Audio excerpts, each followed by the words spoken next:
핵심가치 5번째 시간으로 오늘은 지상 명령을 완수하려면 모든 헌신된 제자들을 동원해야 합니다 라는 선언문으로 같이 생각해 보기 원합니다. 제이슨 오스란더는 열정적인 사람입니다.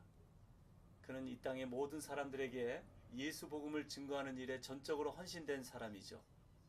그는 사명을 완수하기 위해서 다음 세대의 신자들을 동원하는 일에 목숨을 걸었습니다. 만약 여러분이 예수님을 따르는 사람이라면 하나님 나라에 기여하려고 할 것입니다. 그런데 어떻게 그런 일이 일어날까요? 주님께 드리거나 주님을 위해 할 일이 무엇이 있겠습니까? 제가 성경에서 가장 좋아하는 이야기는 80살의 목자가 미디안 광야의 숲풀 앞에 서 있는 장면입니다. 숲풀에 불이 붙었으나 타지 않습니다.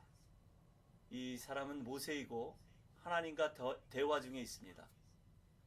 여러분은 모세란 이름을 들었을 때 어떤 생각을 하십니까? 아마 어릴 때 주일학교를 다녔다면 물 위에 떠내려가는 갈대 상자 안에 있는 아기, 그리고 그 아기를 발견해서 바로의 궁에서 이집트의 왕자로 길렀던 공주를 떠올릴 것입니다. 아니면 하나님의 임재 가운데 환한 얼굴로 시내산 기슭에 서 있는 하나님의 사람, 그 얼굴도 떠오를지도 모르겠죠. 그 손엔 하나님의 손가락으로 기록된 돌판을 든 채 말이죠. 오래된 영화 10개를 보셨다면 마치 모세가 찰턴 헤스턴 같았을 것입니다. 그러나 불타는 숲풀 앞에 서 있는 사람은 왕자도 하나님의 사람도 아니었습니다. 그는 목동일 뿐입니다. 더 이상 하나님을 위해서 자신이 할 수 있는 게 아무것도 없다고 믿는 목동일 뿐입니다. 저는 대부분의 크리스찬이 그들의 삶을 이런 끔찍한 망상의 구름 안에 산다고 확신합니다. 그들은 하나님이 사용하시는 사람은 회심한 이집트의 왕자나 두려움이 없는 기적을 일으키는 사도, 혹은 믿음의 길에서 날마다 헤매이도록 위협하는 유혹의 저편에 있는 사람이라고 확신하는 경향이 있습니다. 그리고 성경을 읽을 때 하나님을 만난 모세, 베드로, 마리아를 보며 이루어진 결과에 집중하지 하나님의 쓰시기 전의 사람으로 보지 않습니다. 그리고 하나님은 자신들을 향하여 어떤 특별한 계획이 없고 자신들은 아무것도 하나님께 드릴 게 없다고 쉽게 결론 지어버리죠. 거기서는 더 이상 얻은 진리가 없습니다. 믿음에 있어 부르심의 역할은 평범함으로 읽을 수 있습니다. 바울은 고린도전서 1장에서 하나님은 평범하고 약하고 천하고 멸시받는 사람을 선호해서 사용한다고까지 이야기합니다. 모세와 같이 늙은이를 사용하시고 사무엘과 같이 어린아이를 사용하십니다. 다윗과 같이 약한 사람으로 골리앗과 같이 강한 사람을 이기게 하시고 사회적으로 경시받는 목자들을 메시아의 탄생에 초대받는 손님 되게 하십니다. 그렇다면 우리는 한 가지 사실을 확정지을 수 있습니다. 그것은 하나님은 평범한 사람들을 통해 비범한 일을 이루신다는 사실입니다. 하나님이 당신을 어떻게 사용하십니까? 저는 이 모세의 이야기에서 아주 중요한 단서 하나가 있다고 믿습니다. 출애굽기 3장과 4장에 기록된 하나님과의 대화에서 모세는 만약 애굽인들과 이스라엘 사람들이 자신을 믿지 않는다면 어떻게 하냐고 묻습니다. 그때 대답 대신 하나님은 오히려 질문하시죠. 내 손에 있는 것이 무엇이냐? 그리고 모세에게 명령해서 그 지팡이를 땅에 던지라 말씀하십니다. 그것은 뱀으로 변하게 됩니다. 이것이 표적이 되어서 모세는 하나님의 메신저로서의 자격을 갖추게 됩니다. 나중에 그의 장인 이드로에게 조언을 받을 때 모세는 가족을 이집트로 데려가는데 모세가 하나님의 지팡이를 손에 잡았더라 라고 성경은 기록하고 있습니다.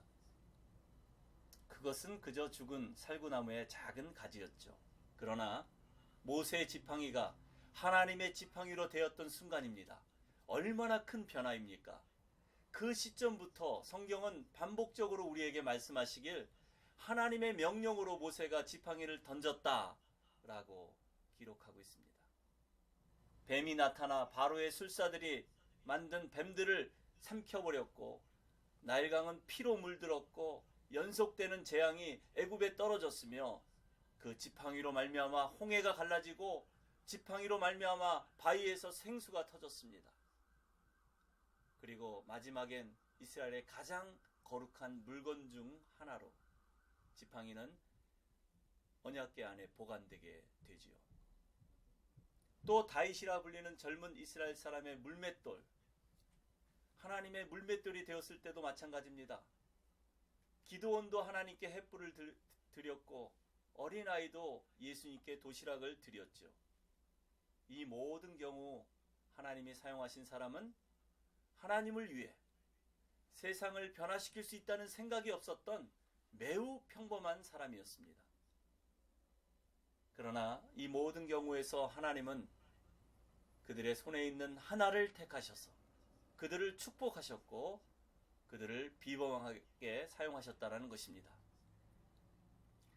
자, 그러면 여러분에게 아주 중요한 질문을 드리겠습니다. 여러분의 손에는 무엇이 있습니까? 하나님은 그것을 사용하시길 원하십니다. 우리에게 중요한 건 이것입니다. 그것은 하나님은 저와 여러분과 같이 아주 평범한 사람을 통해 대사명을 완수하신다라는 것이죠. 다시 한번 여쭙겠습니다. 여러분의 손에 무엇이 있습니까? 아마도 목자의 지팡이는 아닐 테고 정비공의 연장이겠죠. 훌륭한 외과 의사의 수술 도구도 아닐 것입니다. 잘 훈련된 선생님이나 열정적인 조리사, 실수 없는 회계사일지도 모르겠습니다. 이번 한 주 동안 시간을 내셔서 모세의 이야기를 묵상해 보시기를 권유합니다. 그리고 당신 손에 무엇이 들려있는지 하나님께 보여달라고 여쭤보십시오. 그것을 하나님께 드린다면 하나님이 당신을 사용하실 것입니다. 우리는 세상을 이렇게 바꿀 수 있습니다. 그리고 주님의 지상 명령을 완수할 수 있습니다. 감사합니다.